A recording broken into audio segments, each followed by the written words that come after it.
నమస్కారం న్యూస్ 9 టీవీకి స్వాగతం. వికారాబాద్ జిల్లా నవాబ్పేట మండలం ఎల్లంకొండ గ్రామంలో 80వ స్వాతంత్ర దినోత్సవ వేడుకలు ఘనంగా నిర్వహించారు. గ్రామంలో ఎక్కడ చూసినా జాతీయ జెండాలు రెపరెపలాడుతూ దేశభక్తి, జాతీయ స్ఫూర్తి వెల్లివిరిసింది. ఎల్లంకొండ గ్రామ పంచాయతీ కార్యాలయంలో సర్పంచ్ కొండల్ యాదవ్ జాతీయ జెండాను ఆవిష్కరించి జెండాకు గౌరవ వందనం చేశారు.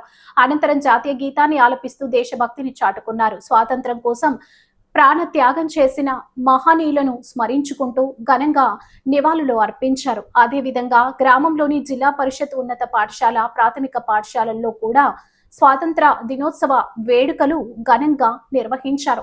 పాఠశాలలో జాతీయ జెండాలను ఆవిష్కరించి విద్యార్థులు జాతీయ గీతాన్ని ఆలపించారు. విద్యార్థులు నిర్వహించిన దేశభక్తి గీతాలు, సాంస్కృతిక కార్యక్రమాలు, ప్రసంగాలు ప్రత్యేక ఆకర్షణగా నిలిచాయి. పలు ముఖ్యమైన ప్రాంతాల్లోనూ జాతీయ జెండాలను ఆవిష్కరించి స్వాతంత్ర దినోత్సవాన్ని ఘనంగా జరుపుకున్నారు. ఈ సందర్భంగా సర్పంచ్ కొండల్ యాదవ్ మాట్లాడుతూ దేశ స్వాతంత్ర్యం కోసం ఎంతో మంది మహనీయులు చేసిన త్యాగాలు ఫలితంగానే మనం నేడు స్వేచ్ఛగా జీవిస్తున్నామని అన్నారు.